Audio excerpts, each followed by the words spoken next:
Zakat. Allah Subhanahu wa Ta'ala berfirman, dan orang-orang yang membayarkan zakat. Quran Surat Al-Mu'minun 4. Tentang ini juga, Abu Hurairah radhiyallahu anhu meriwayatkan bahwa Rasulullah Shallallahu alaihi wasallam bersabda, tidaklah pemilik emas dan perak yang tidak membayarkan zakatnya, melainkan pada hari kiamat dipukulkan kepadanya lempengan-lempengan api, dibakar di dalam neraka jahanam, dan perut dan punggungnya disetrika dengan api.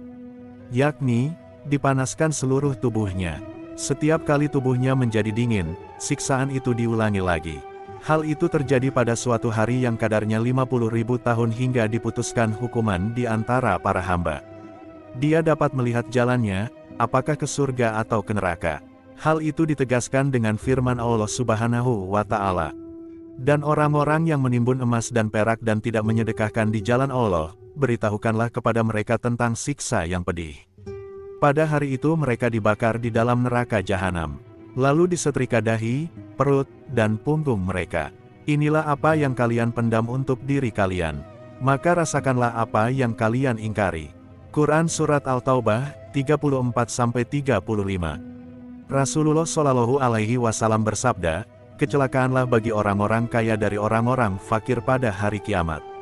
Orang-orang fakir berkata, mereka wajibkan atas mereka.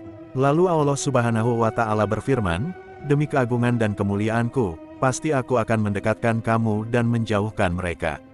Selanjutnya, Rasulullah Shallallahu alaihi wasallam membaca ayat. Dan orang-orang yang pada harta mereka terdapat hak yang jelas, yaitu, bagi peminta dan kaum papa. Quran Surat Al-Ma'arij, 24-25. Sekelompok tabi'in pergi mengunjungi Abu Sanan. Ketika mereka menemuinya dan duduk di sampingnya, dia berkata, berdirilah, mari kita berkunjung kepada tetangga kita yang kematian saudaranya. Kita ingin bertaksiah kepadanya. Kemudian, kami berdiri dari pergi bersamanya mengunjungi orang itu. Kami mendapatinya sedang menangis terseduh sedan dan menyemaskan saudaranya. Lalu, kami mulai bertaksiah dan menghiburnya. Akan tetapi, dia tidak menerima taksiah dan pelipur dari kami. Kami katakan kepadanya, tahukah Anda bahwa kematian itu adalah yang mesti ditempuhnya? Dia menjawab, benar, namun, aku menangisi dosa-dosa yang telah dilakukan saudaraku siang dan malam. Kami tanyakan kepadanya, sudahkah Allah menampakkan hal gaib kepadamu? Dia menjawab, tidak, namun, ketika aku menguburkannya dan menguruknya dengan tanah serta orang-orang sudah kembali, aku duduk di samping kuburannya. Tiba-tiba ada suara dari dalam kuburannya yang mengatakan, oh, apakah mereka meninggalkanku sendiri menahan siksaan? Aku telah berpuasa dan mendirikan salat. Perkataannya itu membuatku menangis. Aku menggali tanah itu untuk melihat apa yang terjadi padanya. Tiba-tiba, aku dapati kuburan itu telah dipenuhi api yang menyala-nyala. Pada lehernya melingkar kalung dari api. Rasa persaudaraan menyentuh hatiku, lalu aku ulurkan tanganku untuk menarik kalung itu dari lehernya. Akan tetapi jari jemari dan tanganku justru terbakar. Kemudian, dengan perlahan-lahan dia keluarkan tangannya. Tiba-tiba tangan itu tampak hitam terbakar. Lalu aku tidak menangisi keadaannya dan bersedih karenanya. Kami bertanya, apa yang pernah dilakukan saudaramu di dunia? Dia menjawab, ia tidak membayarkan zakat dari hartanya. Karena itu, kami katakan, inilah kebenaran firman Allah Subhanahu wa Ta'ala. Janganlah sekali-kali orang-orang bakil dengan harta yang Allah berikan kepada mereka dari karunia-Nya menyangka bahwa kebahilan itu baik bagi mereka. Sebenarnya kebahilan itu buruk bagi mereka. Harta yang mereka bahilkan itu akan dikalungkan kelak di lehernya pada hari kiamat. Quran Surat Ali, Imran, 180. Bagi saudaramu disegerakan siksaan di dalam kuburnya hingga hari kiamat. Kemudian kami pergi dari situ dan menemui Abu Dzar, sahabat Rasulullah Shallallahu alaihi wasallam, lalu kami ceritakan kepadanya tentang orang itu. Lalu kami katakan kepadanya, jika orang-orang Yahudi dan Nasrani mati, kami tidak pernah mendengar hal itu terjadi pada diri mereka. Abu Dzar menjawab, tidak diragukan, mereka itu pasti masuk neraka. Semata-mata Allah memperlihatkan kepadamu hal itu terjadi pada diri orang-orang yang beriman agar kamu mengambil pelajaran. Allah Subhanahu wa Ta'ala berfirman, maka barang siapa melihat kebenaran itu, manfaatnya, bagi dirinya sendiri, dan barang siapa buta tidak melihat kebenaran itu, kemudaratannya kembali kepadanya. Dan aku, Muhammad, sekali-sekali bukanlah pemelihara kalian. Quran Surat Al-An'am, 104. Dalam hadis disebutkan bahwa Nabi Shallallahu Alaihi Wasallam bersabda, kedudukan penunggak zakat di sisi Allah adalah seperti orang-orang Yahudi dan Nasrani. Penunggak 1/10 dari hartanya yang harus dikeluarkan, kedudukannya di sisi Allah seperti orang Majusi. Adapun orang yang menunggak zakat 1/10 dari hartanya dilaknat oleh para malaikat dan Nabi Shallallahu Alaihi Wasallam, dan tidak diterima kesaksiannya. Selanjutnya dia berkata, berbahagialah orang yang menunaikan zakat 1/10 dari hartanya. Berbahagialah orang yang tidak disiksa karena tidak membayarkan zakat dan siksaan hari kiamat. Barang siapa membayar zakat dari hartanya, Allah menghilangkan darinya siksaan kubur, mengharamkan dagingnya atas api neraka, mewajibkan baginya surga tanpa dihisap, dan tidak menimpakan padanya dahaga pada hari kiamat. Sedekah. Rasulullah Shallallahu Alaihi Wasallam bersabda, barang siapa yang bersedekah dengan sebiji kurma yang diperoleh dengan usaha yang halal, karena Allah tidak menerima kecuali yang halal, Allah menerimanya dengan tangan kanannya, yakni, menerima dengan berkahnya. Kemudian dia melipat gandakan bagi pemiliknya, sebagaimana seseorang dari kalian melipat gandakan maharnya. Bahkan, satu suap akan menjadi sebesar gunung Uhud. Ini merupakan penjelasan terhadap firman Allah Subhanahu wa Ta'ala, tidakkah mereka mengetahui bahwa Allah menerima tobat dan mengambil sedekah hambanya. Quran Surat At-Taubah, 104. Dan, Allah memusnahkan riba dan menyempurnakan kebaikan sedekah. Quran Surat Al-Baqarah, 276. Sedekah tidak mengurangi harta. Allah tidak menambahkan kepada seorang hamba yang pemaaf selain kemuliaan.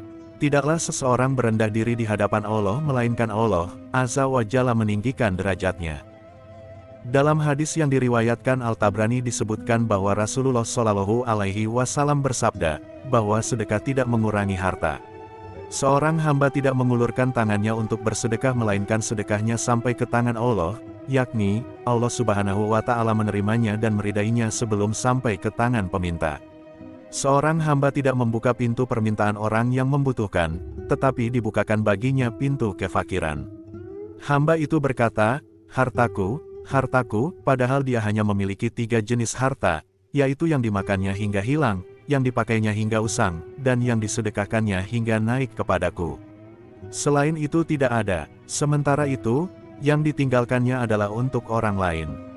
Dalam sebuah hadis yang diriwayatkan Al-Tabrani disebutkan bahwa Rasulullah Shallallahu Alaihi Wasallam bersabda, perbuatan-perbuatan baik menutup pintu-pintu kejahatan, dan sedekah memadamkan murka Tuhan, menambah panjang umur. Setiap perbuatan baik adalah sedekah, dan pelaku kebaikan di akhirat. Adapun pelaku kemunkaran di dunia adalah pelaku kemunkaran di akhirat. Orang pertama yang masuk surga adalah pelaku kebaikan. Al-Tabrani dan Ahmad meriwayatkan bahwa Rasulullah Shallallahu Alaihi Wasallam ditanya, apa sedekah itu, wahai Rasulullah? Beliau menjawab, pahala yang dilipat gandakan, dan di sisi Allah ada tambahan. Lalu beliau membaca ayat, siapakah yang mau memberikan pinjaman kepada Allah dengan pinjaman yang baik supaya nanti dibayar Tuhan dengan berlipat ganda yang banyak. Quran Surat Al-Baqarah, 245. Rasulullah Shallallahu Alaihi Wasallam pernah ditanya tentang sedekah yang paling utama. Beliau menjawab, sedekah yang diberikan secara sembunyi-sembunyi kepada orang fakir atau yang dilakukan dengan sungguh-sungguh dari harta yang sedikit. Kemudian beliau membaca ayat, kalau kamu memberikan sedekah dengan terang-terangan adalah baik, dan kalau kamu memberikannya kepada orang-orang miskin adalah lebih baik bagimu. Quran Surat Al-Baqarah, 271. Muslim mana saja yang memberikan pakaian kepada muslim lain yang tidak berpakaian, Allah Subhanahu wa Ta'ala memberinya pakaian dari sutra surga. Muslim mana saja yang memberikan makan kepada muslim lain yang kelaparan, Allah Subhanahu wa Ta'ala akan memberikan makan dari buah-buahan surga. Muslim lain yang kehausan, Allah akan memberinya minum dengan anggur yang lesat. Seorang sahabat pernah bertanya kepada Nabi Shallallahu Alaihi Wasallam tentang bagaimana Islam yang baik itu.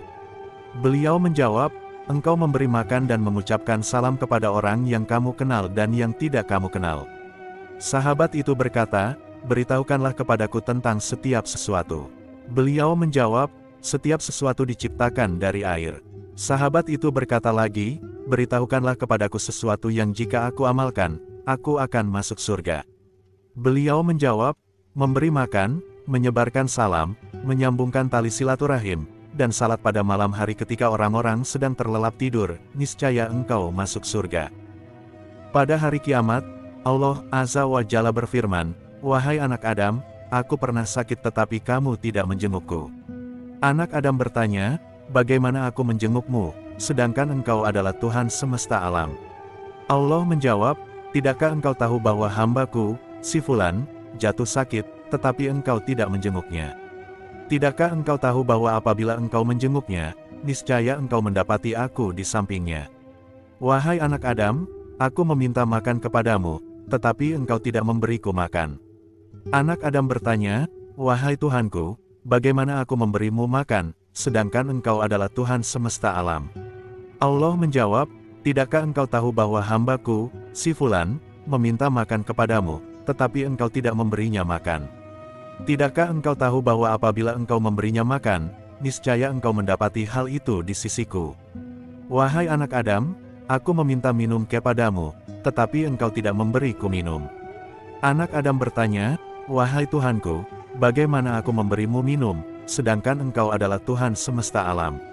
Allah menjawab, hambaku si Fulan, meminta minum kepadamu, tetapi engkau tidak memberinya minum.